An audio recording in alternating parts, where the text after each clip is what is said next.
Hello दोस्तों, आप सभी को प्रभु यीशु मसीह के नाम में जय मसीह की, परमेश्वर के नाम की स्तुति और महिमा हो। फिर से मैं आप सभी का स्वागत करता हूं हमारे एक और नए वीडियो में। दोस्तों, आज के समय में हम सभी लोग जो प्रभु यीशु मसीह पर विश्वास करते हैं, हम सब एक आत्मिक युद्ध में हैं। जी हाँ दोस्तों, हम एक आत्मिक युद्ध में हैं और इस आत्मिक युद्ध को जीतने के लिए, इस आत्मिक युद्ध में लड़ाई लड़ने के लिए हमें परमेश्वर के सामर्थ्य की जरूरत है। अगर कोई मनुष्य ये कहेगा कि मुझे परमेश्वर के सामर्थ्य की जरूरत नहीं है, मैं खुद ही आत्मिक युद्ध लड़ लूंगा, तो ये बिल्कुल नहीं हो सकता, क्योंकि हमारी जो लड़ाई है वो मांस और लहू से नहीं है। परमेश्वर का वचन कहता है लहू और मांस से तुम्हारी लड़ाई नहीं है, परंतु हमारी लड़ाई जो है वो है दुष्ट आत्मा और उसकी सेना से, जो आकाश पे प्रभुता करती है, शैतान से और उसकी सेना से है। और शैतान मनुष्य से ज्यादा शक्तिशाली है। अगर आप शैतान को हराना चाहते हैं तो आपको परमेश्वर की सहायता की और परमेश्वर के सामर्थ्य की जरूरत है, तभी आप एक आत्मिक युद्ध में लड़ पाएंगे और उसे जीत भी पाएंगे। जी हाँ दोस्तों, आज मैं ये क्यों कह रहा हूं, क्योंकि आज के इस वीडियो के माध्यम से मैं कुछ ऐसी बातें आपको बताने वाला हूं जो कि हर एक व्यक्ति के जीवन में बहुत जरूरी है।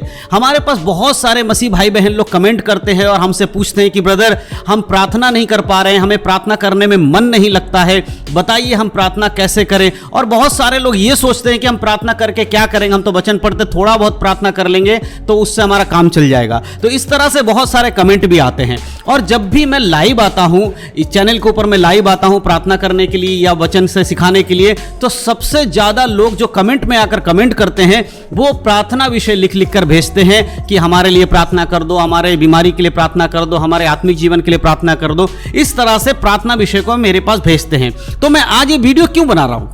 आज जो वीडियो बनाने का मकसद है वो ये है कि अगर आप प्रार्थना नहीं कर पा रहे हैं, आपका प्रार्थना में मन नहीं लग रहा है, तो आपको क्या करना होगा। सबसे पहली बात, अगर आप खुद प्रार्थना नहीं करेंगे तो फिर आपके साथ क्या क्या नुकसान होने वाला है, ये मैं आज बताना चाहता हूं। क्योंकि बहुत सारे लोग ये जानते ही नहीं है कि प्रार्थना एक आत्मिक जीवन के लिए बहुत जरूरी है।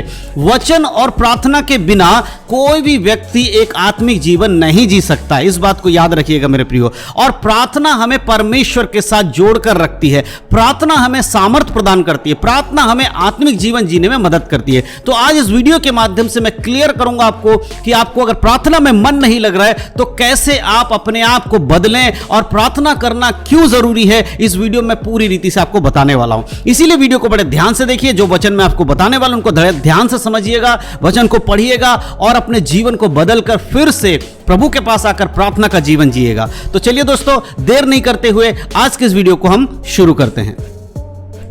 दोस्तों, बाइबल हमें बताती है कि हमें निरंतर प्रार्थना करते रहना चाहिए, निरंतर प्रार्थना में लगे रहना चाहिए। दोस्तों, हमारा आत्मिक जीवन बाइबल रीडिंग यानी बाइबल पढ़ना और प्रार्थना से जुड़ा हुआ है। जब हम बाइबल पढ़ते हैं और प्रार्थना करते हैं, हम आत्मिक जीवन में मजबूत होते हैं, हम शैतान का सामना कर पाते हैं। और अगर इसमें से किसी भी चीज में हमने कमजोरी दिखाई या हमने कॉम्प्रोमाइज किया, मान लीजिए कि बाइबल पढ़ना कम कर दिया या प्रार्थना करना कम कर दिया, तो फिर हमारे आत्मिक जीवन में बहुत सारी बातों में हम कमजोर हो जाते हैं। और शैतान यही चाहता है कि मनुष्य जो है वो यीशु मसीह पर जो विश्वास करता है उसका आत्मिक जीवन कमजोर हो जाए। शैतान को उससे कोई प्रॉब्लम नहीं है, जो बड़े बड़े प्रचार कर रहा है, बड़े बड़े चिन्ह और चमत्कार कर रहा है, उससे शैतान को प्रॉब्लम नहीं है। शैतान को प्रॉब्लम उस व्यक्ति से है जो अपने घुटने पर आकर प्रार्थना करता है, बाइबल पढ़ता है, उससे शैतान को बहुत प्रॉब्लम है। क्योंकि ऐसा करने से हम शैतान के जो राज्य हैं उसमें हम खलल डालते हैं, उसको हम तोड़ते हैं, उसके सारे बंधन शैतान के जो है प्रार्थना और वचन के द्वारा टूटते हैं।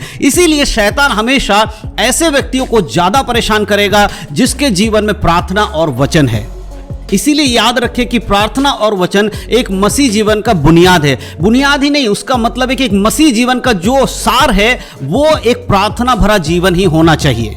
इसीलिए जिस दिन आप प्रार्थना करना छोड़ देते हैं या कम कर देते हैं, आपको समझ जाना चाहिए कि जिस जगह पे अब आप पहुंच चुके हैं, परमेश्वर बिल्कुल भी आपसे यह उम्मीद नहीं कर रहे थे कि आपका जीवन इस प्रकार का हो। क्योंकि परमेश्वर के साथ चलने वाले व्यक्ति के लिए प्रार्थना का जीवन होना बहुत ही ज्यादा जरूरी है। अगर हम बाइबल को पढ़े तो हम देख पाते हैं कि परमेश्वर के जो सेवक लोग थे, परमेश्वर के जो दास लोग थे, वो एक प्रार्थना का जीवन जीते थे। और परमेश्वर बाइबल में हमें बहुत बार बताते हैं कि आप एक प्रार्थना का जीवन जियो, हमें एक प्रार्थना का जीवन जीना चाहिए। अगर हम भजन संहिता उसके 55 अध्याय और उसके 17 आयत को पढ़ते हैं तो यहां पर दाऊद के जीवन के बारे में हम देखते हैं।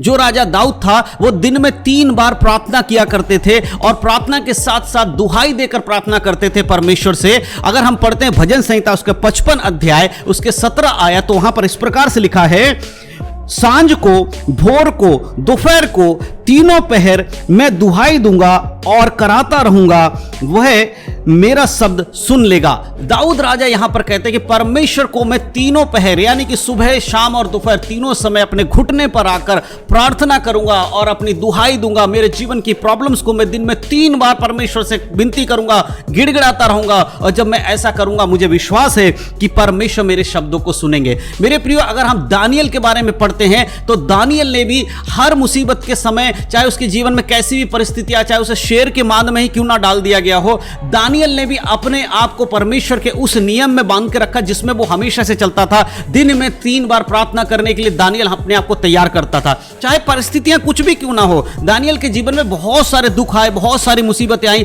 बहुत सारे ऐसे कठिन समय आए जब लोग उसके विरोध में थे, फिर भी दानियल ने परमेश्वर के सामने बैठकर प्रार्थना करना नहीं छोड़ा। अगर हम पढ़ते दानियल की किताब उसका 6 अध्याय और उसके 10 आयत में इस प्रकार से लिखा है, जब दानियल को मालूम हुआ कि उस पत्र पर हस्ताक्षर किया गया है, तब वह अपने घर में गया जिसकी ऊपरी कोठरी की खिड़कियां यरूशलेम की ओर खुली रहती थी, और अपनी रीति के अनुसार जैसे वह दिन में 3 बार अपने परमेश्वर के सामने घुटने टेक कर प्रार्थना और धन्यवाद करता था, वैसे ही तब भी करता रहा।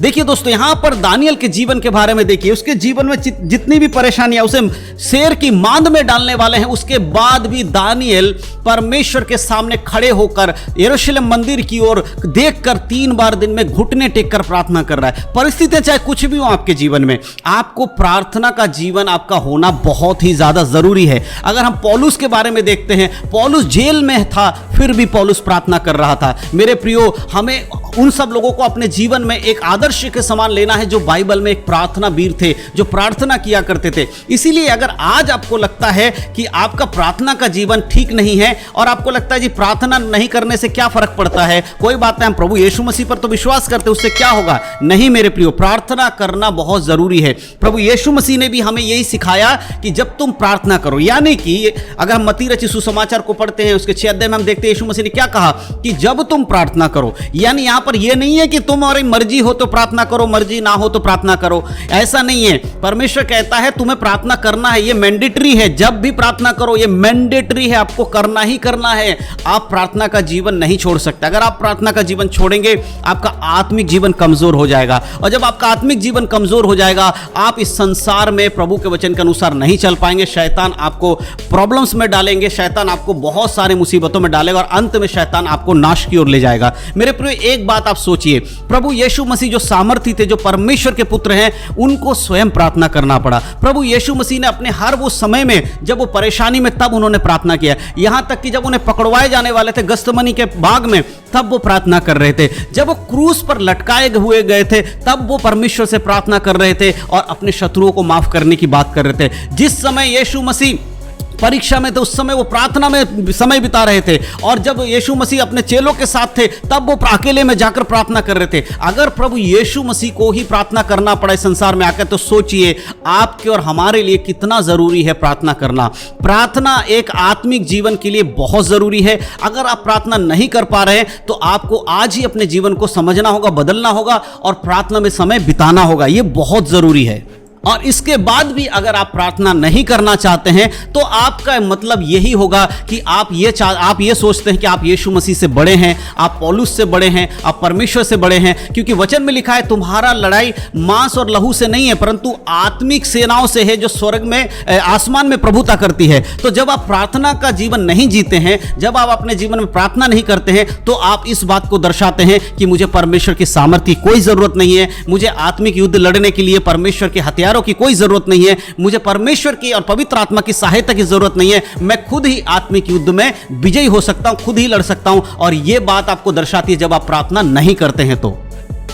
दोस्तों याद रखिए, हमारा जो आत्मिक जीवन है ये समुद्र में चलने वाले एक जहाज के समान है। और हम सभी लोग जानते हैं समुद्र में जो जहाज चलता है उसके अंदर एक एंकर होता है जो कि उसको हर एक मुसीबत के समय बचाता है। अगर समुद्र में बहुत बड़ा तूफान आया तो जहाज के जो नाविक हैं वो क्या करते हैं, उस जहाज के उस एंकर को जल में यानी समुद्र में डाल देते हैं, जिसकी वजह से वो जहाज टिका रहता है, वो लहरों का सामना कर पाता है और उस जहाज को कुछ हानि नहीं होती है। उसी प्रकार हमारा जो आत्मिक जीवन है वो जहाज है और हमारे लिए प्रार्थना एक एंकर का काम करता है। जब हमारे जीवन में मुसीबतें आती हैं, प्रॉब्लम्स आती है और हम प्रार्थना करते हैं तो हमें वो स्थिर रखता है, हमारे जीवन में उन मुसीबतों से कोई प्रॉब्लम नहीं आ पाता है। और अगर वही एंकर ही आपके आत्मिक जीवन के जहाज में अगर एंकर यानी प्रार्थना वचन नहीं है तो आप उस लहरों में फंस जाएंगे, आप शैतान के चाल में फंस जाएंगे और उसके बाद जब आंधी आएंगी, तूफान आएंगे तो आपको कोई बचा नहीं पाएगा। और एक चीज मैं आपको बता देना चाहता हूं, जब एक जहाज डूबने पर होता है, लगभग वो डूबने वाला है, अगर उस समय उसका एंकर जब उसको डाला जाता है पानी में तो उसको उस जहाज को बचाया नहीं जा सकता,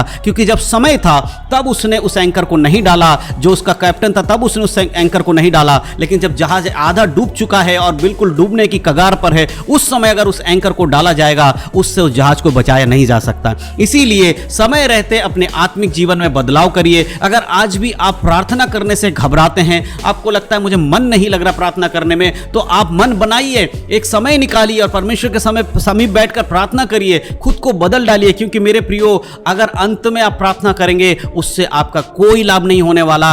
आज ही आपको प्रार्थना में समय बिताना जरूरी है।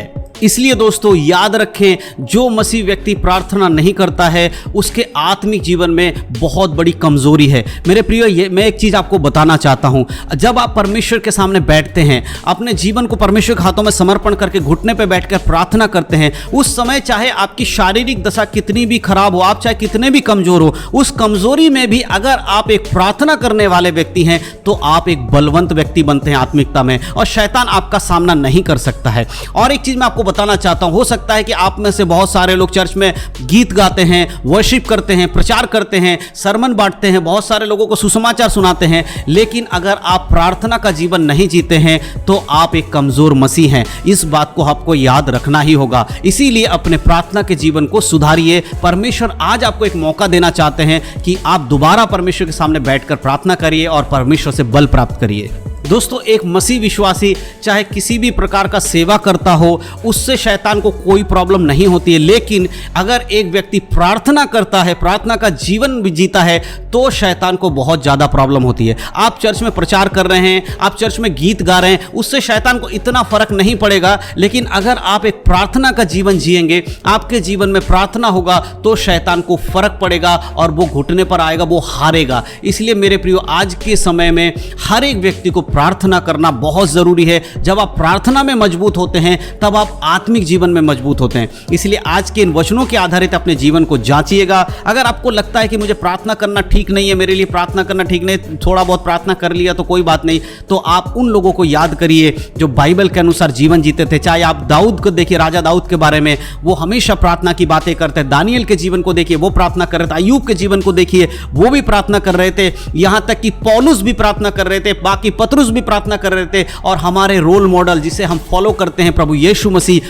वो भी प्रार्थना करते थे और हमेशा प्रार्थना करते थे, यहां तक कि रात रात भर प्रार्थना करते थे। मेरे प्रियो, आज हमें रात रात भर प्रार्थना करने की जरूरत नहीं, लेकिन फिर भी हमारे जीवन में जो समय हमें परमेश्वर देते हैं उन समय में अधिक से अधिक हम प्रार्थना करें और परमेश्वर की संगति में बैठें। तब हम परमेश्वर से वरदान पाएंगे, परमेश्वर से सामर्थ पाएंगे, और हम शारीरिक रूप से निर्बल होने के बावजूद हम आत्मिक रूप में बलवंत होंगे। और जब एक व्यक्ति आत्मिक रूप में बलवंत होता है, वो परमेश्वर के हर कार्य को कर पाएगा जो परमेश्वर उसके जीवन में इच्छा रखते हैं और उसे उस प्रकार चलाना चाहते हैं। प्रार्थना करने वाला व्यक्ति शैतान के बीमारियों को डांट कर निकाल सकता है। प्रार्थना करने वाला व्यक्ति मुर्दों पे हाथ रखेगा तो मुर्दे जी उठेंगे। प्रार्थना करने वाले व्यक्ति के मुंह से सुसमाचार जब निकलेगा तो अनेक लोगों में उद्धार आएगा, हजारों हजारों लोग उद्धार पाएंगे, मन फिरा पाएंगे।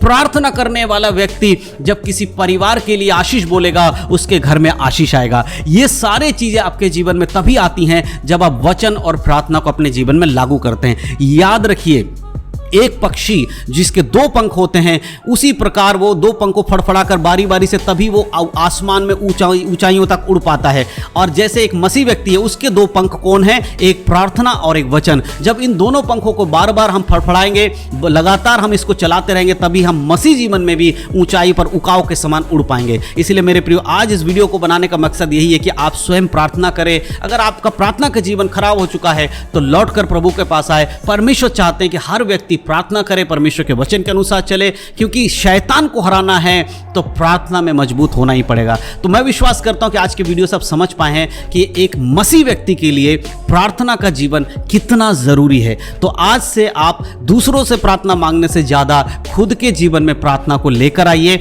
मैं विश्वास करता हूं कि इन वचनों के आधारित परमेश्वर आपके जीवन में बदलाव करेंगे। तो दोस्तों, अगर आज का ये वीडियो आपके लिए हेल्पफुल रहा, मददगार रहा, तो दूसरों तक जरूर शेयर करें, उन तक भी परमेश्वर का वचन पहुंचाए, उन्हें भी प्रार्थना में आगे बढ़ाए। परमेश्वर आप सबको आशीष दे। यीशु मसीह के नाम में सबको जय मसीह की। God bless you.